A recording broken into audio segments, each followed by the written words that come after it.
ఇప్పుడు మెడిటేషన్ చేసిన తర్వాత వెజిటేరియన్ అయ్యారు, అంతకుముందు మాంసాహారం నుంచి ఇప్పుడు శాకాహారులు అయ్యారు. అదేవిధంగా మీ యొక్క ఇన్నర్గా ఎక్స్టర్నల్ లైఫ్లో కాకుండా మీ యొక్క ఇంటర్నల్గా వచ్చినటువంటి మార్పులు ఏంటి త్రూ మెడిటేషన్?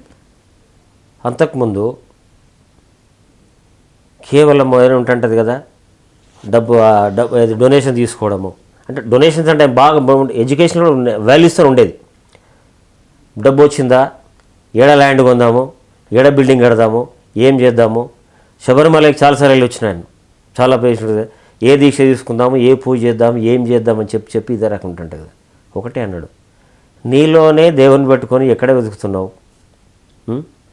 నీ లోపలే దేవుని చేసేసి ఎక్కడెక్కడో వెతుకుతున్నావు ఎందుకని చెప్పి ఆయన బుక్స్లో రాసి ఉంటుంది కదా. చేసేసిన తర్వాత అప్పటికి అనిపించి వచ్చిన తర్వాత స్పిరిచువల్ జర్నీ స్టార్ట్ అయింది. రియల్ నా మానవ జన్మ నేను ఎందుకు పుట్టినో తెలిసింది. ఏది కోట్లు వేల బిల్డింగ్లు, ఫర్నిచర్స్, అదే చేసి ఫారిన్ ట్రిప్స్ ఇవన్నీ చూసేసిన తర్వాత ఏదో వెల్తీ, అది ఏదో చెప్పని వెల్తీ. ఆ వెల్తీ అనేది ఆయన చూసిన తర్వాత ఆ రోజు ఎందుకో గ్రేట్ సాటిస్ఫాక్షన్. అందరూ మీరు చెప్పే దానికోసం వెంపర్లాడుతుంటారు లైఫ్ అంతా. నా దగ్గరికి వచ్చింది, అది ఆలోచించండి. మీరేమో అదృష్టం ఇంకా ఏదో ఉందని మీరు ఆలోచిస్తున్నారు. ఆలోచించి వచ్చిన తర్వాత బ్రహ్మాండ బిల్డింగ్స్ ఉన్నాయి, కారు ఉంది, అన్ని లగ్జరీస్ లైఫ్ ఉంది. ఏదో వెళ్తుంది, అది ఏందో అర్థమవుతలేదు.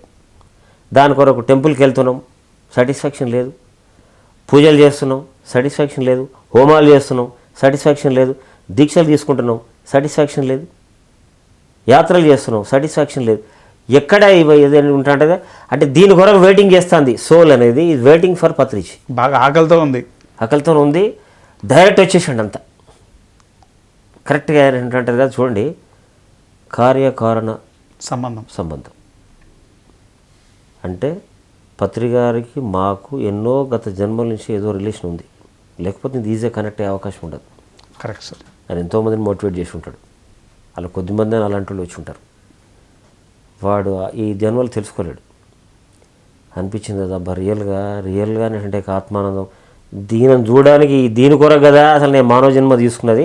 నేను నా మానవ జన్మ యొక్క ఉద్దేశాన్ని అప్పుడు తెలుసుకోవాలండి.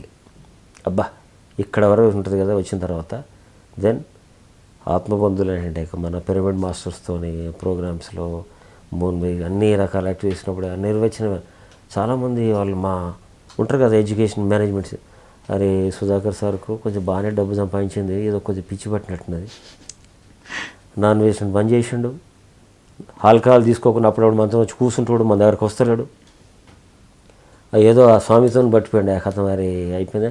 వాళ్ళు డిస్కస్ చేసుకుంటాడు నా గురించి. అరే సుధాకర్ సార్ అయిపోయిందిరా బాబు. అయినా మాకు కొంచెం కాంపిటీటర్స్ ఉన్నవాళ్ళు దేవుడు ఎక్కడ తినిస్తాడు బాబు, నాన్ వెజ్ తింటలేడు, ఏ రకంగా ఏం లేదు, దాన్ని పిచ్చోడు అనుకుంటున్నారు. మనిషి పుట్టినవాడు మంచిగా నాన్ వెజ్ తినాలి, మందు తాగాలి, అడి తిరగాలి, ఇడి తిరగాలి, మంచిగా మంచి ఇచ్చేస్తే టీచర్స్ అందరూ నమస్కారం పెడుతున్నాడు. చాలా ఇంత డ్రాస్టిక్ చేంజ్ వచ్చి టీచర్స్ మారుస్తున్నాడు. పిల్లలు ముగ్గురు 4 క్రిస్టియన్ టీచర్స్ అయితే వెళ్ళిపోయాడు. ఇదంతా ఏదో సార్ గమ్మత్తుగా అంత స్వామీజీ టైప్ తయారైపోయాడు. నార్మల్గా ఉంటుంది కదా, చేసేసి పిల్లలకు పనిష్మెంట్ ఇద్దాం అంటున్నాడు. ఒక చేంజెస్ అయిపోయిందని చెప్పి యాక్చువల్లీ అక్కడ మీకు వెళ్ళిపోతున్నాం సార్ అంటే, ఓకే సార్ మేము వెళ్ళిపోతున్నాడు, మంచిదమ్మా, no if you don't like here then go, no problem. వెళ్ళిపోయినా వాళ్ళు వదిలేసినాం. పేరెంట్స్ మీటింగ్ పెట్టినప్పుడు, సార్ బాబు మీరు పిల్లల లోపల ఒక వాల్యూబుల్ వాడు ఒక మహానుభావుడు తయారై నిన్ను ఇబ్బంది పెట్టకుండా, నీ ఆస్తి కాకుండా వానికి వాడు ఇండివిజువల్గా జీవించి నిన్ను గౌరవించడం కావాలా, లేకుంటే నీ ఆస్తి కూడా నీ చంపడాడు కావాలా, ఎవడో వాళ్ళు డిసైడ్ చేసుకో. అసలు ఏమన్నా అడిగారా పేరెంట్స్ అడిగితే, సార్ వాడు బ్రతికి వాళ్ళు గౌరవించి అటువంటి ఎడ్యుకేషన్ ఇస్తే అదే చేస్తాడు. వాడు ఉద్యోగం చేయడు. నువ్వు ఎకరం పొలం ఉంది కదా అమ్ముతానంటాడు, ఆడిపోతాడు, ఇవ్వంటాడు, నాకు ఇది ఇవ్వంటాడు, బండి ఇవ్వంటాడు, అదంటాడు, ఇవ్వంటాడు. వాడు ఎన్నో రకాల లగ్జరీస్ లైఫ్కి అలవాటు పడిపోతాడు, పోయి మిమ్మల్ని పీడిస్తుంటాడు వాడు.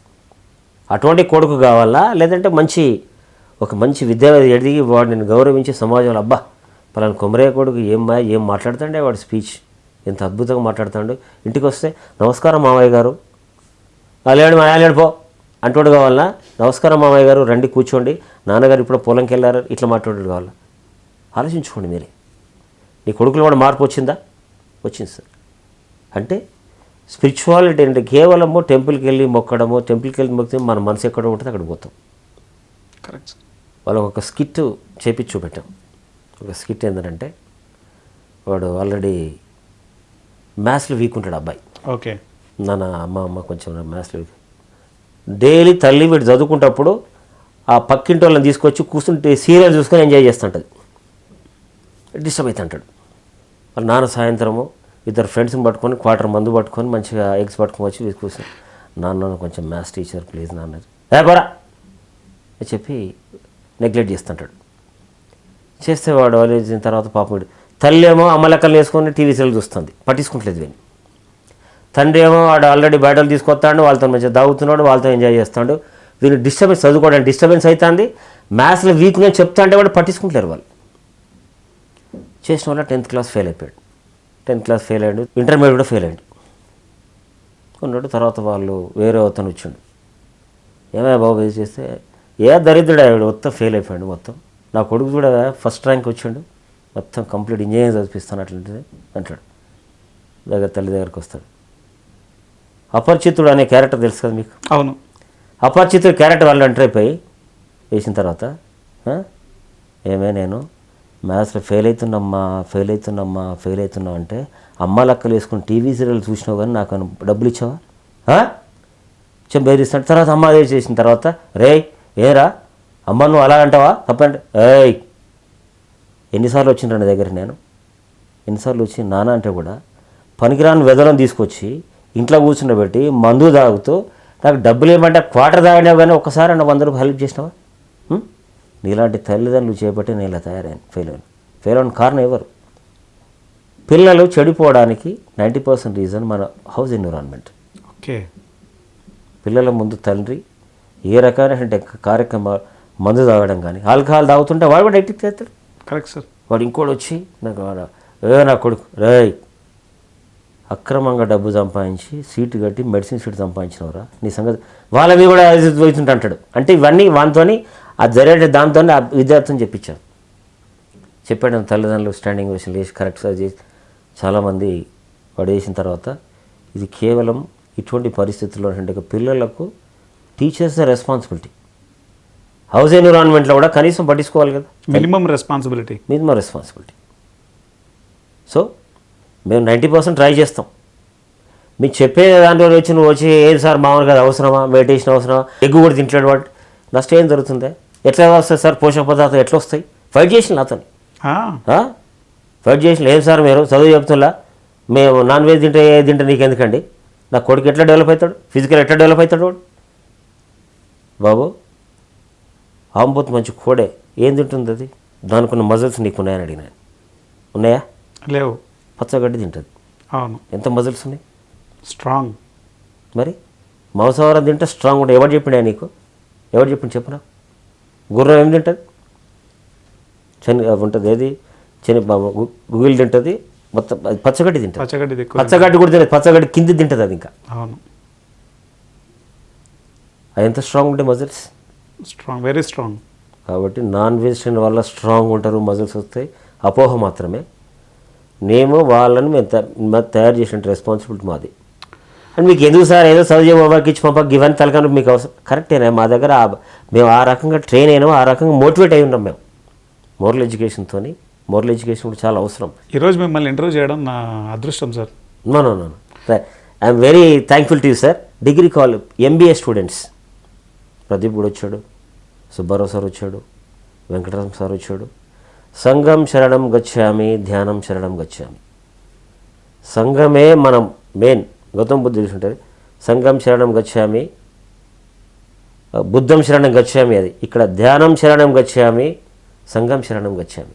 ధ్యానం ద్వారా ఆత్మజ్ఞానాన్ని పొందుకొని నువ్వు సమాజాన్ని సేవ చేయడమే నీ ముందున కర్తవ్యం.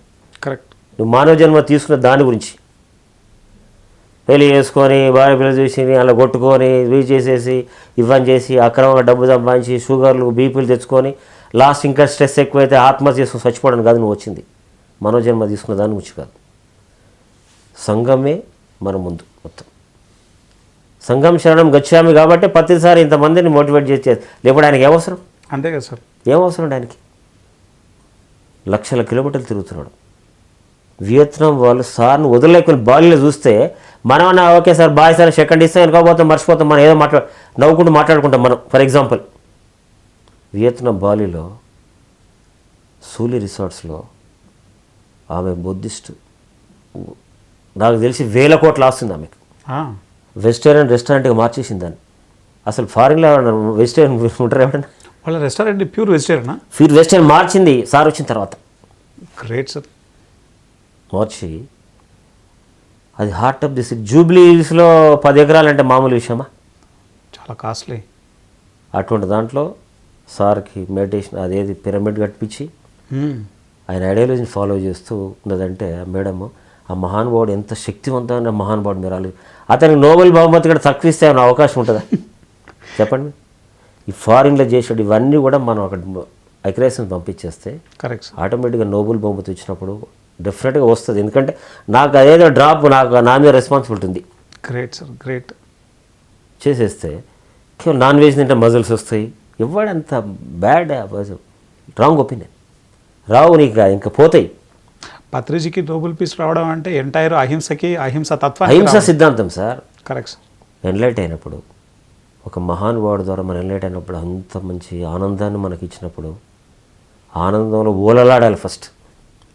పిరమిడ్ స్పిరిచువల్ సొసైటీ నీకు అద్భుతమైన ఆనందాన్ని ఇచ్చింది కానీ ఇంకేమి ఇవ్వదు. ఫస్ట్ ఓన్లీ ఆత్మజ్ఞానం ఇస్తుంది నీకు అంతే. ఆత్మజ్ఞానంతో జీవించాలి తప్పితే ఇంకా నువ్వు వేరే రకంగా ఆలోచించావు అనుకోండి కథ అది కళావిహీనవితో మొత్తం.